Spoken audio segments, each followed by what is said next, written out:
going to give it 2 more minutes and then we'll start the webinar.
Hi, everyone, and thanks for joining today's webinar on Ops to Invoice.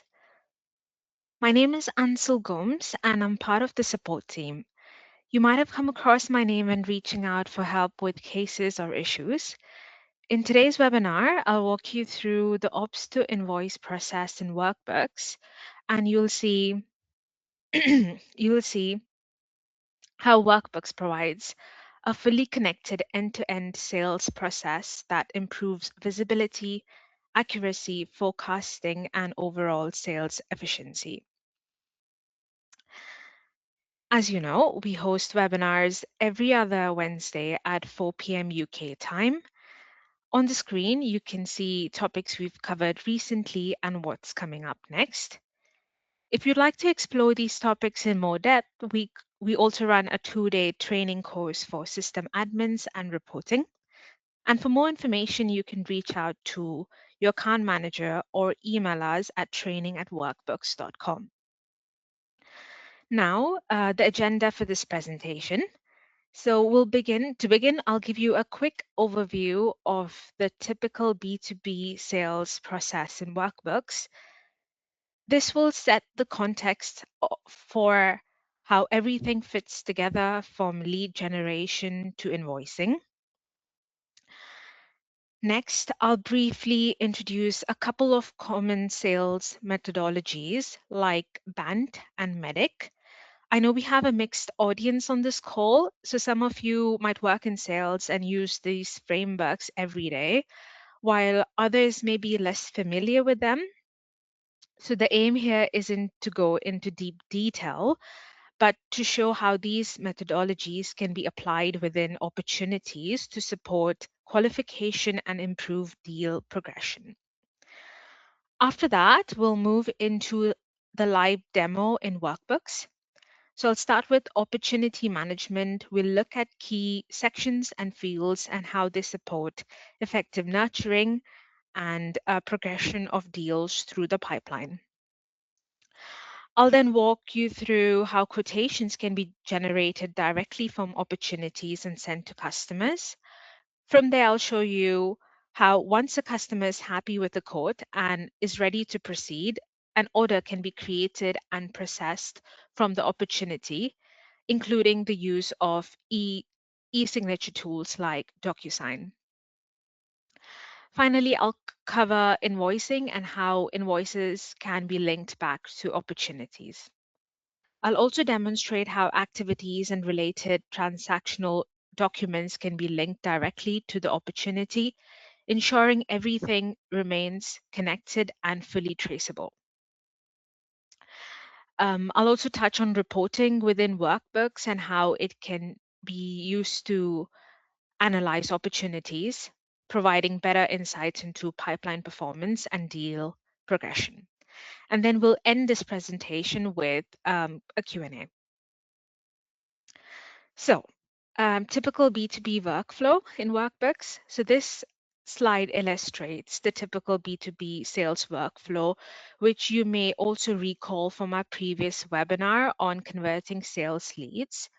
So in most cases, although there are always variations depending on your customer or prospect journey, the process begins with a lead. And leads can come from a variety of sources, such as website form submissions, trade shows, where business cards are collected, referrals, or any other initial point of contact where we first become aware of a potential opportunity. At an early stage, a BDR or similar role is typically responsible for qualifying the lead. The objective is to quickly and consistently assess whether the lead should be disqualified, or if it's a strong fit for the business, it should be converted into the next stage of the process. And in workbooks, this is done with a single click. So you can convert a lead record into one, two, or three of the related records shown on the screen. So a person, an org, or an opportunity. I also wanted to mention that during the conversion process, Workbooks checks existing records in the system to see whether the person or organization already exists. This helps avoid duplication and keeps the database clean and consistent, as better data quality also leads to accurate reporting further down the line. From there, once you are working with an opportunity, you can easily progress it into a quotation with a single click. This reduces manual effort, minimizes errors, speeds up the overall process. The quote can then be sent directly from Workbooks to the customer as a PDF. You can also generate an order from the opportunity using e-sign tools like Adobe Sign or DocuSign. And once the customer has signed and agreed to the order, you can proceed to generate an invoice and begin the process of collecting the payment. So this represents the typical lead to cash process. It's simple, structured, and fully connected within Workbooks. It's also worth mentioning the other key transaction documents we support, which are contracts, supplier orders, and credit notes. All of these can be linked back to the opportunity, ensuring full traceability across the entire process. So finally, it's worth highlighting the value of workbooks here as a fully connected system because all the records and processes are linked. Information flows seamlessly across the sales cycle, giving you a complete visibility from opportunity to invoice. And this ensures more reliable reporting across quotations, orders, invoices, while also reducing manual effort and duplication of work. And building on that, I want to briefly touch on different sales methodologies such as BANT and MEDIC. So as I mentioned in the agenda, we have a mixed audience on the call. Some of you may already be using these frameworks day to day, while others may be less familiar with them. These sales methodologies are structured approaches to selling that define what information you need to gather in order to fully understand and progress through the sales cycle. So on the screen here, there are two widely used examples, BANT and MEDIC. So starting with BANT, BANT stands for Budget, Authority, Need, and Timeline. So budget is whether a customer has the money or a budget allocated for the solution. Authority is who the decision makers are and who can actually approve the purchase. Need is the problem they're trying to solve and why they are looking for a solution. And timeline is when they're looking to make a decision or move forward. So BANT is a simpler framework and is often used in transactional sales or at early stages of qualification. It helps you quickly assess whether an opportunity is worth pursuing. As the deal progresses, the understanding can then evolve into a more detailed view of the customer's requirements and buying intent. Now, moving on to MEDIC, this is a more advanced qualification methodology, typically used in complex enterprise level sales where you have longer sales cycles and higher value opportunities. So MEDIC stands for metrics, economic buyer, decision criteria, decision process, identity pain, identify pain, and champion. So metrics is what the customer is trying to achieve in measurable terms, or what success looks for them. Economic buyer is is the person who ultimately has final financial approval on the deal. Decision criteria and process is how they're going to evaluate options and steps to go through to make a decision. Identify pain. What's the main problem or trigger that's driving the need for change? And finally, champion is the internal person who is backing your solution and helping things move forward. In workbooks, we commonly use BANT methodology within opportunity records, which I'll show you shortly. The idea is to bring this into practical context so you can see how it's applied in day-to-day use. So now let's move into workbooks for the demo. For those who've attended our previous webinars, you might recognize this demo environment. I'm logged in as Anthony Khan, who is the system admin in this database. And on the screen, you can see I have the sales management dashboard open. I'm going to go and click on the My Opportunities dashboard on this springboard. And you will see that the opportunities are displayed in a Kanban view. So in this layout, the opportunities are organized by stage with a separate column for each stage of the sales cycle, uh, such as unqualified, qualified, engaged, preferred.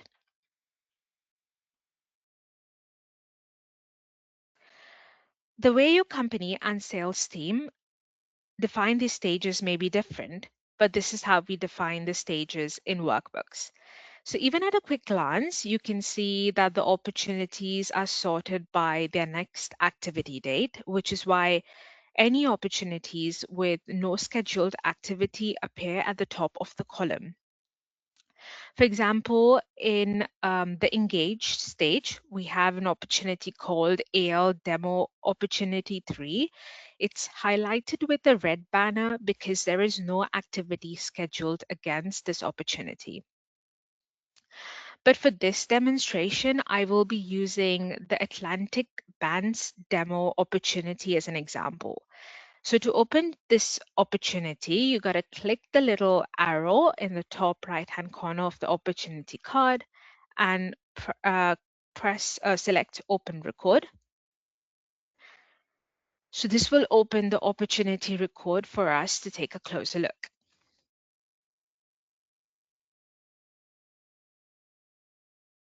So let's start by looking at the different sections within the opportunity. So in this card view here, you can see key information about the prospective customer, including the primary contact for this opportunity. And because this is a repeat customer, we are also surfacing data from the account record. So straight away, you can see that the account status is in good shape here, which is why it is shown in green. Now, if I move on to the right-hand side, so just there, we have some additional context around the opportunity. You can see things like the probability of closing, confirmation that it is a repeat business, and importantly, where the opportunity has originated from. So in this case, it's come through a marketing campaign.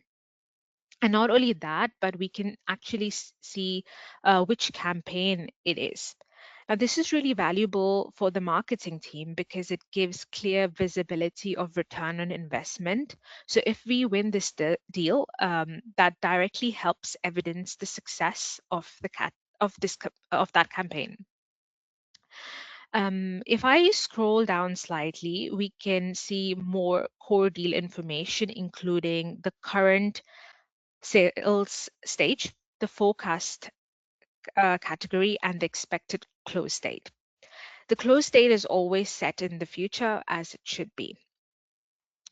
Below that, we have line items. This is effectively what we're proposing to sell to the customer. And then we have qualification information.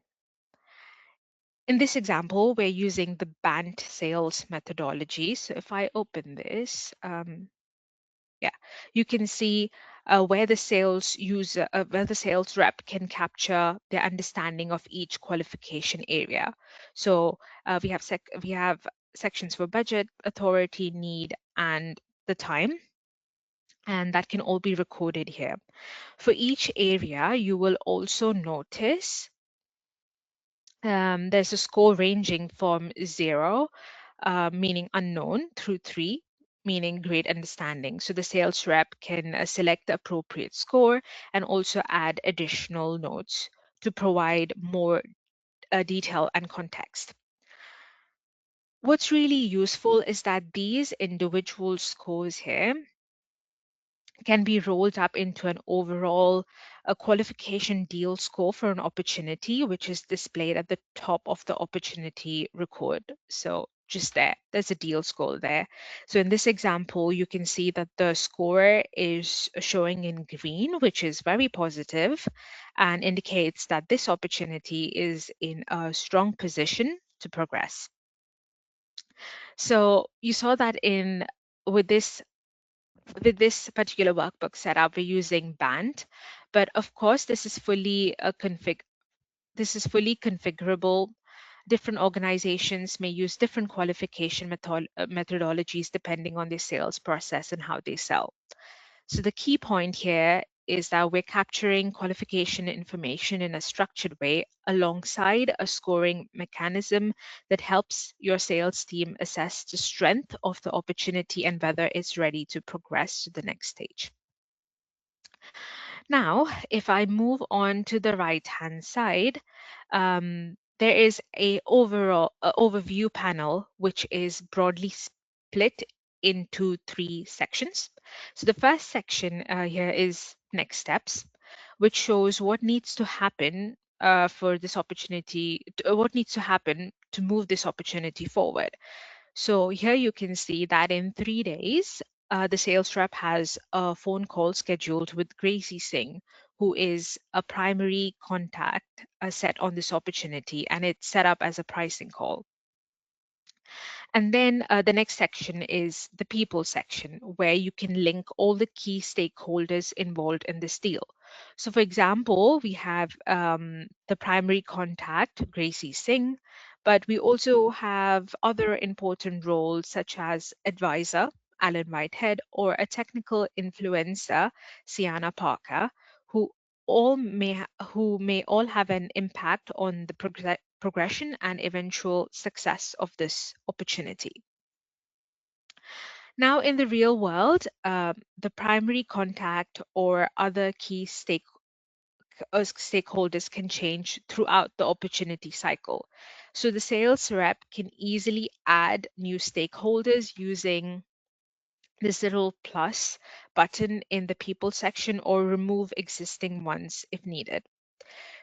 You can also quickly call, email, or add activities against the people directly from this tiles without needing to open the person record. So for Gracie Singh, for example, I can click on the phone option to call her, or I can click on the little email icon to start drafting an email or log activities such as meetings or phone calls directly from here. Now you will also notice that each person has a status indicator. So Gracie Singh shows a gray banner, whereas Alan Whitehead, who's the advisor, shows a green banner, and Sienna Parker, who's the technical influencer, shows a gray banner. So these banners indicate the stakeholder status in relation to the opportunity. For example, if I click on the green banner on Alan Whitehead's tile, you can see where the relationship and status are set. So if I click on the status drop down, you have options such as unknown, positive, negative, which helps track how each stakeholder is positioned within the deal. I'm just going to close this for now and move on to the next section here, which is previous activities and emails. This section is really important because it provides a complete history of engagement, including emails, phone calls, and other interactions that have taken place up to this point. It gives full visibility of everything that has happened so far in this relationship. So let's say you decide to proceed with this opportunity. So the next step will be to generate a quotation for your customer. So from the opportunity, you can copy the record directly into a customer quotation. This is really useful because it means that you're not relying on retyping any key information. Everything pulls through automatically, including core customer details, opportunity history, line items, and pricing. So I'll show you this in practice. So there is a little actions button here. And within that, you have a copy option. And here you can see different records you can copy the opportunity into. So I'm going to select quotation.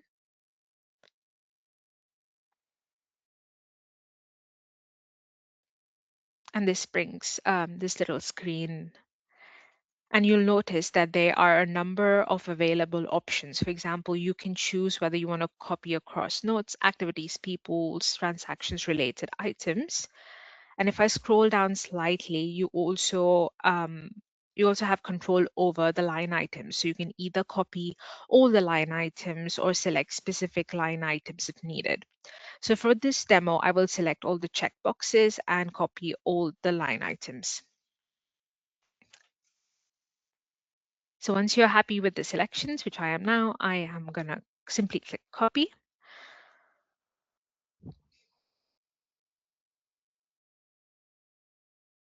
And that will generate your quotation record, which should be ready to use. So you'll notice that all the relevant data from the opportunity record gets transferred to the quote. And if you're happy with this, which I am, I will just click on complete and say complete and save. So this will move the quote from a draft quote into a complete quote status. And then you will notice that this quote can be linked back to the opportunity within the transactions tab as well. You can also generate PDFs directly from the opportunity and send to the customer. So I will quickly generate one so you can see what that looks like. So again, we're going to go into our Actions tab and then select PDF. You can select the PDF you want to generate. So in this case, I already had some PDF templates for opportunities created before the demo. So I will choose the sales order images. And when I click on it, it will download the PDF just there. So in this example, the document contains 3 line items, and one of those line items includes an image. So if having visual content in your proposals or quotes is important, this is something we fully support in the output. You can then send this PDF in an email to the customer if you want. Now, let's say we moved on to the order generation stage within the opportunity and the customer is happy with the quotation we've sent. At this point, we can proceed to generate an order directly from the opportunity. You'll see that there is a process that allows us to create an order and send it through DocuSign for approval and signature. So if I go and click this run process, there's an option called send order via DocuSign. Now, because we are working in a demo database, this won't fully execute in this demo environment, but it's still enough for me to demonstrate the workflow. So if I click send order via DocuSign, it will come up with a DocuSign error. That's just because I'm in a demo environment. I'll just show you what the error says. Yeah, so that's an error just saying we have an invalid access token, but it's expected in this demo setup. So I'm just going to click OK.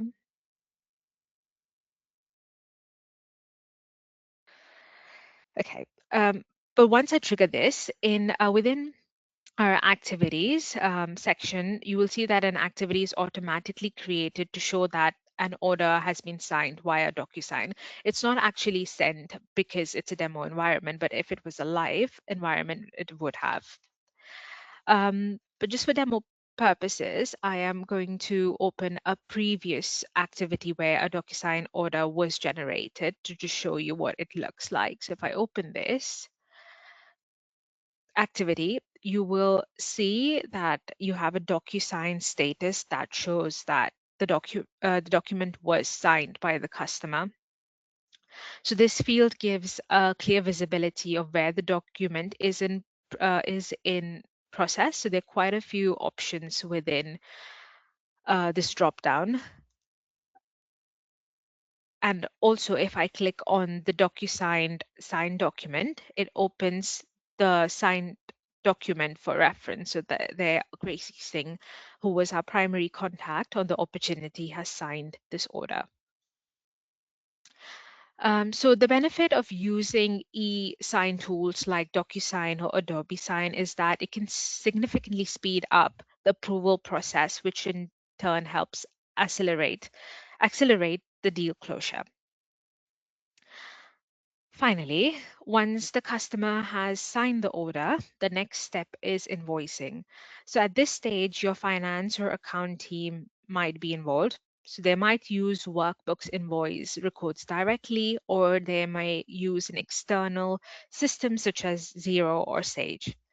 The important point is that these external invoicing systems can be integrated with workbooks, meaning invoices created elsewhere, like in Sage or Xero, can be linked back to the opportunity within workbooks. So this ensures everything remains connected and fully traceable from the opportunity through invoice. So hopefully you've now got an idea of how you can use opportunities to track all the key details of your deal, generate quotes, orders, and invoices. You can also see how activities and people associated with the deal are all tracked and linked back to the opportunity, giving you a complete view of everything in one place. Um, Now we're moving to the last part of this demo. So I'm just going to close this and go back to my Springboard. So the last thing I wanted to touch on this demo was how different reports are available and how we can slice and dice the data in the way you need. So on my Springboard, there is a dashboard called Pipeline Analysis. I'm just going to open that. And this has different reports. So the first report here is the current quarter forecast report. For example, I can filter for opportunities that are marked as commit, possible, or upside. On the right-hand side,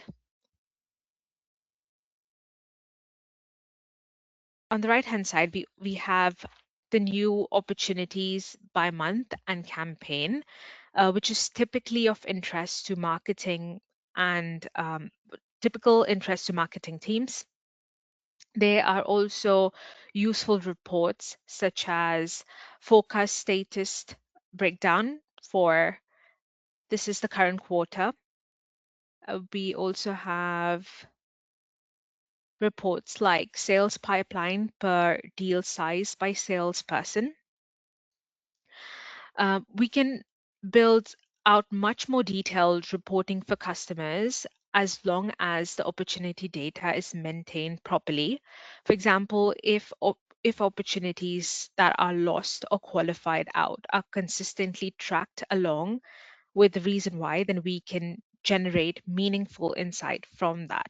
So this could include things like lost opportunities, just like that, lost opportunities summarized by competitor, showing who you are losing deals to, as well as detailed reports, like here, detailed reports on lost opportunities.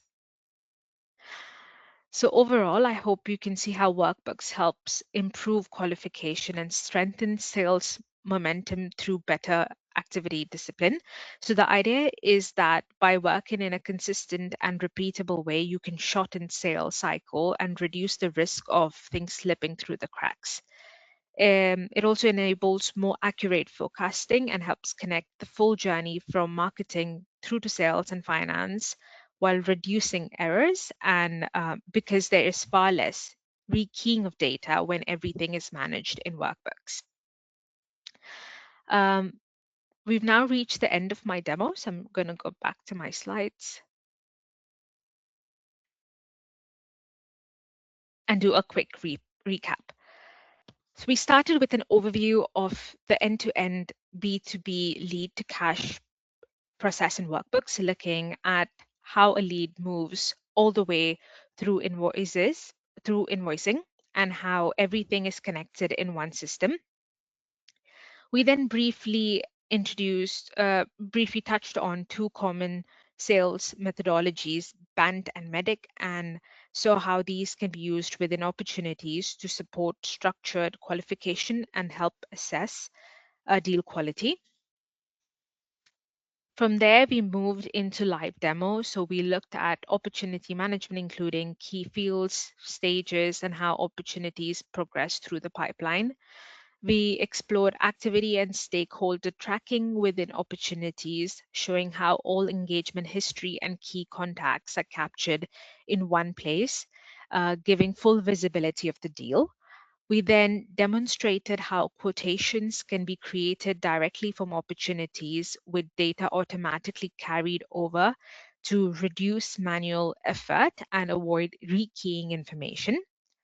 After that, we showed how orders can be generated using e-sign tools such as DocuSign or Adobe Sign, helping you speed up approvals and support faster deal closure.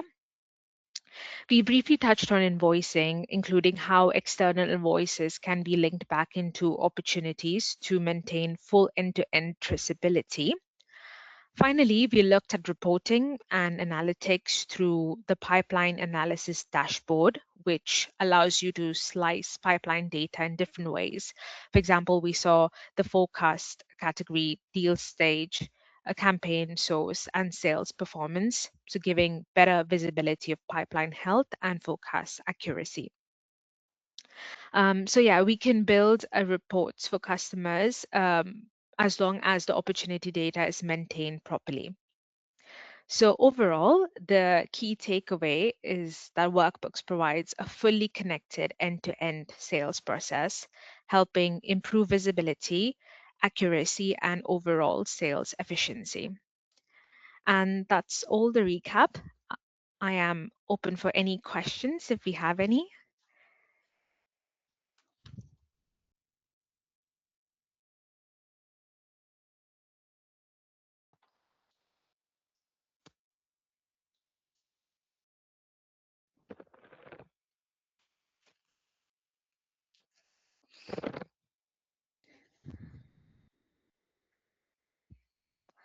I don't see any questions come through, but I'm happy to answer them later if you have any.